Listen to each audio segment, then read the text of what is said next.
Welcome back to the channel, everybody. I hope you had a fabulous weekend, and I hope this week is just as fantastic.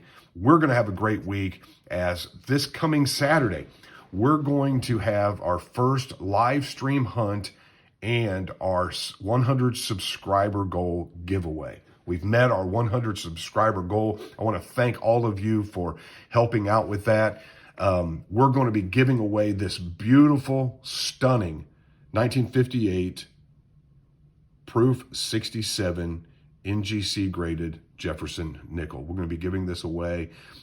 You need to make sure you go back and watch the video that's linked in the description below, and I'll also have it at the end of this video too. But you need to go back and watch that video, make sure you're subscribed. It really helps us out as we build this channel. But comment on that video. There's something in that video that you need to comment on to be entered to win this beautifully stunning proof 67 1958 NGC graded Jefferson nickel. Now, this will be the first in a series of discussions that we're going to have on coin series. We're going to talk about the history. We're going to talk about how to collect these things, some book recommendations. We're going to talk about varieties and key dates, semi-key dates, that kind of stuff. But why are we starting with the Jefferson nickel? Well, probably because it is one of my favorite things to collect. It has been ever since my father gave me this Jefferson Nickel Whitman album probably over 40 years ago. And my father will be 80 years old this year. He's still an avid collector. But he started me on several different modern series when I was a kid. And this is one of the first albums that he gave me. And I have another album that I'm going to show you. It's my main album. I'll show you towards the end of this video when we talk about different ways that you can collect this series. But this has kind of become my backup album, and there's some that I need to upgrade here. But there are really some stunning examples in this album. I thought I'd share it with you just for a moment as we begin this video today. And the 53, the 43D, the 44S, the 45. Some of these are just stunning. The 38 is a great example in this book, as is the 42, the 41D. The 50D in this is a really nice strike, good example. The 51 needs to be upgraded, and I probably have some of these in my collection that I need to go through and upgrade some of these as well. But this was one of the first albums that I ever started with as a kid. And honestly, of all of the modern issues, the Jefferson series is the only one that I really care about. So today we're going to start our discussion on series of coins with the Jefferson nickel.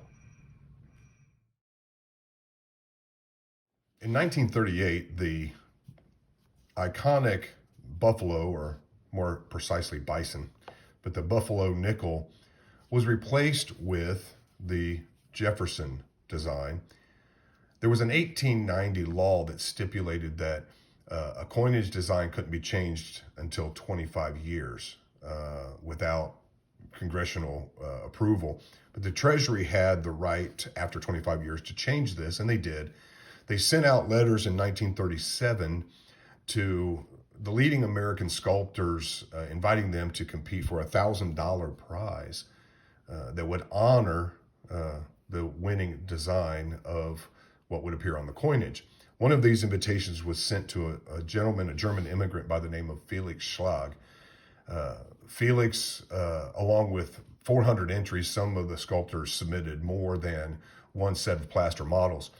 Felix was notified by telegram on April 21st that he was the winning design. But I'll put a picture up here in a second, but the reverse of Schlag's design had to be redone. It had to be modified. He had to change the Monticello on the back, and also he had to change the lettering from the sans serif style that he used on the plaster model to a more standard Roman style lettering. The Treasury finally confirmed the approval of this new design in July of 1938. Now, the Denver Mint continued to strike the buffalo through like mid-September of that year. The Philadelphia Mint then began, the Philadelphia Mint and all the mints then just began striking the new Jefferson design there in late 1938. So you will find 38 Buffaloes as well as 38 Jeffersons.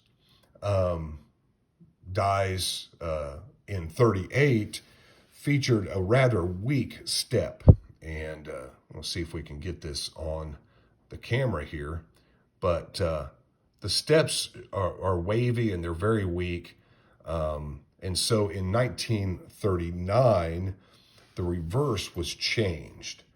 And you'll see here that there is a more distinctive break on the ends. It's deeper. This is nearly a full step here. And we'll talk about that more in just a moment.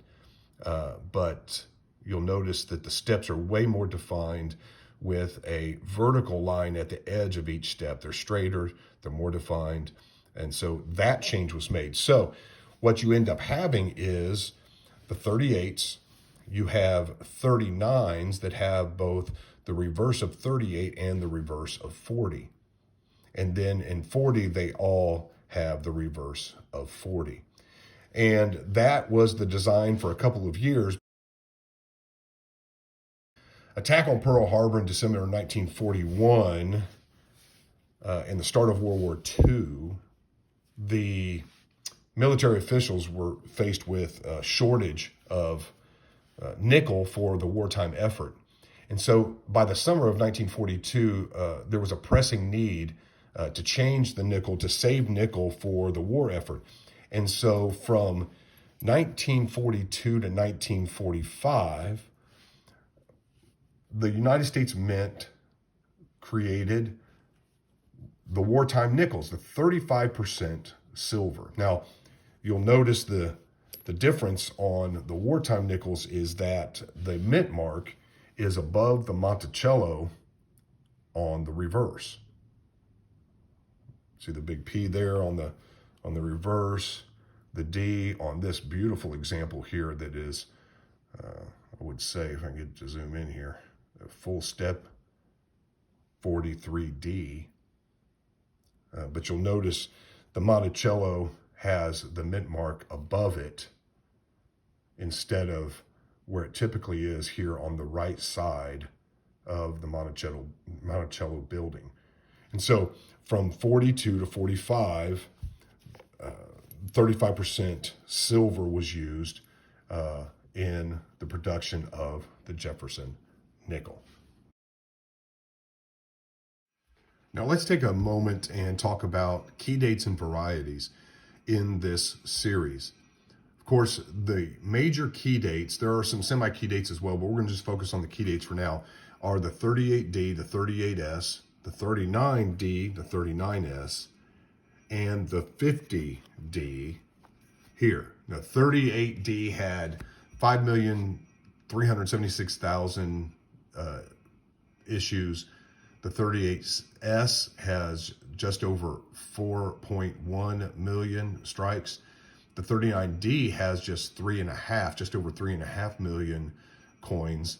And then the 39S has 6.6 million plus. The 50D, however, the 50D is going to be the hardest one to find. You can still find them occasionally in circulation. It is the hardest one to find with only 2,630,030 coins struck in this series. So you want to be on the lookout for those coins, as well as quite a few double dies, triple dies, and quadruple. There is a 38 quadruple die, a 56 quadruple die as well. You need to be looking out for those and make sure that they're actual double dies and not machine doubling. or die deterioration doubling, go back and study, and maybe we'll do a video sometime on what real double dies are versus machine doubling. There are a number of repunched mint marks, RPMs, that you need to be looking for, especially the 42D over horizontal D, the 42P silver, 35% silver war nickel, the 49D over S, the 54S, and the 54S over D, as well as the 55D over S. And then there's the 43 over 42 over date on the silver one as well. So those are some of the RPMs that you need to be looking for. You also want to look for doubling on the 2004 piece metal, as well as the speared bison on the 2005 metal as well. Changes to those designs and to hubs of this whole series, that was pretty much it until 2003, when Congress approved some radical changes to the nickel for the 2004 and 2005 issues.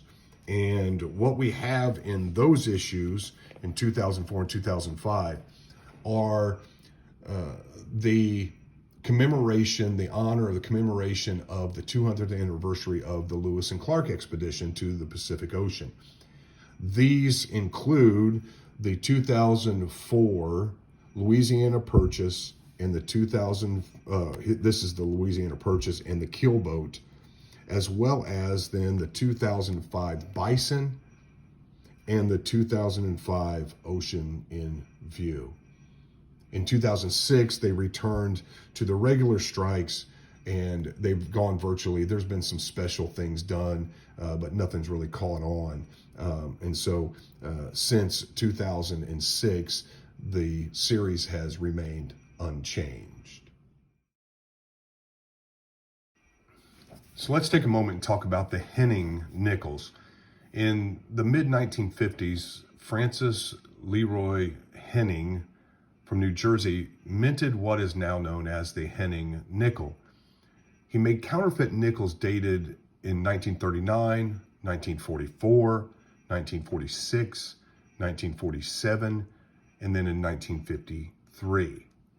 Now, these went noticeably, or they went unnoticed for quite some time, but the 44 nickel became quickly spotted because Henning neglected to put the mint mark above the Monticello in 44. Now, these can be easily identified most of the time by a mistake on the die that Henning made that has a hole or a looped R in the pluribus on the reverse side, which gives it a very distinct look. But not all reverse dies have this mistake.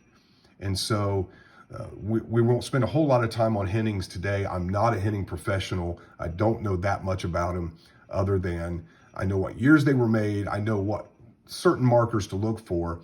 And the counterfeits were heavier than the regular issue Jefferson Nickels. The counterfeits will weigh around 5.4 grams, and the Jefferson weighed around 5 grams. And so you want to weigh those dates and make sure that what you have isn't a Henning, because they do carry a premium today.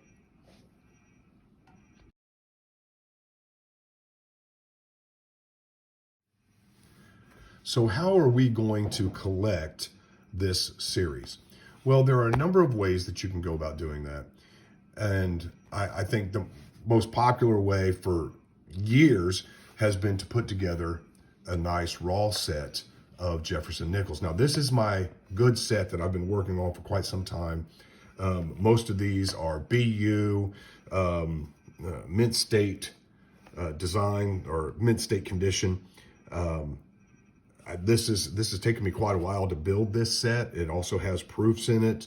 I'm not big on proofs. I know some people like to collect proofs, and that's fine. You want to collect proofs, collect the proofs. They're beautiful coins, especially with the mirrored fields and the frosted devices on these.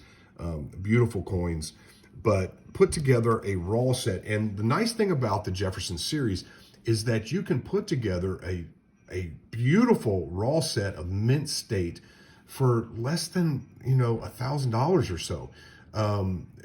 You can really put together a really nice set, and you can also put together a set just from circulated coins. Now, you're going to find a couple of those key dates hard to put together, but they are out there and they're available and they're not that expensive. And so that's one of the reasons why I love this series, is because you can build a really nice set on a budget. And so that's one way that you can go about doing it. The other way is you may want to choose to just do the silver war nickel sets. And there are a couple different ways to do that. Now, I picked this capital holder up recently from an auction, and I'm going to take these are well circulated war nickels in this old capital holder, but I like these holders. I'm going to take these out and I'm going to put in mint state, maybe full step designs.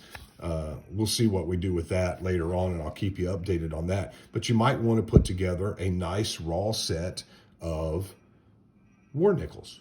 That'd be a great thing to do. A little more expensive, especially in mint state condition, but very reasonable and can be done as well on a budget. Now, you can also put together a nice set of certified full steps, or not, just a regular full set. But these are some of the certified war nickels that I have in my collection. This is a 45 Denver Mint State 65 5 full steps by NGC. Beautiful coin. I really like the toning on this. It's kind of got a gold tint to the coin, and I love this coin. I bought the coin, not the holder, which is a good idea. This 43 Denver minted PCGS graded Mint State 65 full steps. Another beautiful coin with full steps and a lot of luster on this coin. I just absolutely love this coin. Also picked this up recently. It's in a SEGS holder. It's not full steps. You can really tell it's not full steps. But SEGS had it a 67 plus, probably not. Maybe a 66 or 67 on this 42S. But I really like the coin. It's bright, it's lustrous. It's just a beautiful coin. And this might be cracked out and put in here. What do you think? Maybe that would look good. I do have some really nice mint state BU war nickels that are going to go in that capital holder. So that's another way that you can do that. You can also put together full steps of the rest of the series. Again, this is going to be a little more costly because of the certifications and the cost to get them certified and that kind of thing, and the coins. But you can put together a really nice set of graded or raw or certified coins. You can also go to PCGS or NGC and you can put together a registry set. And that's another good way to collect these as well. So there are all kinds of different ways to collect this very awesome series of nickels that I would absolutely encourage you to spend some time getting to know this series and collecting these. So we got one more thing to talk about, and then we'll close for today.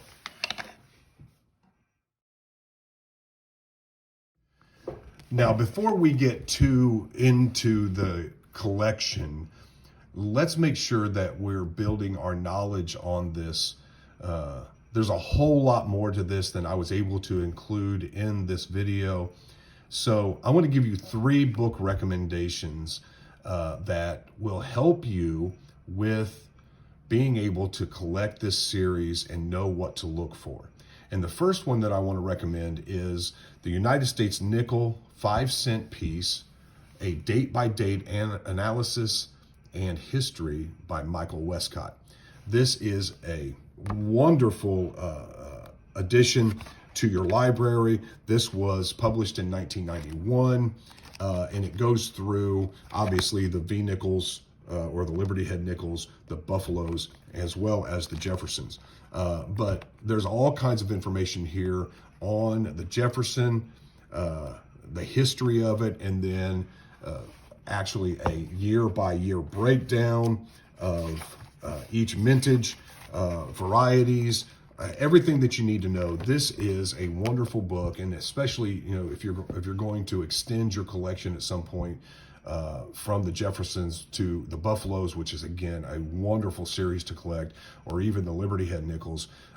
These are a great series to collect as well, and can be done on a budget.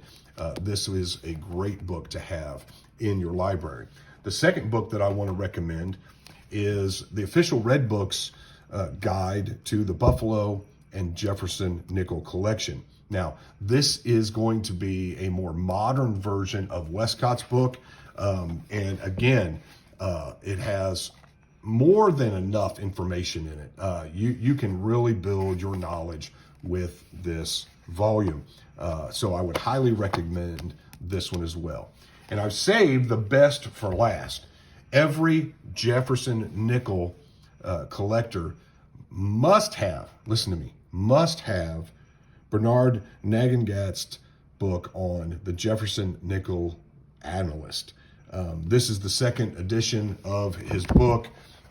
This is the standard, and Bernard was and still is the standard when it comes to the Jefferson Nickel series. So I would highly recommend get this one, get one, if not both of the other two books as you begin your collection of Jefferson Nickels.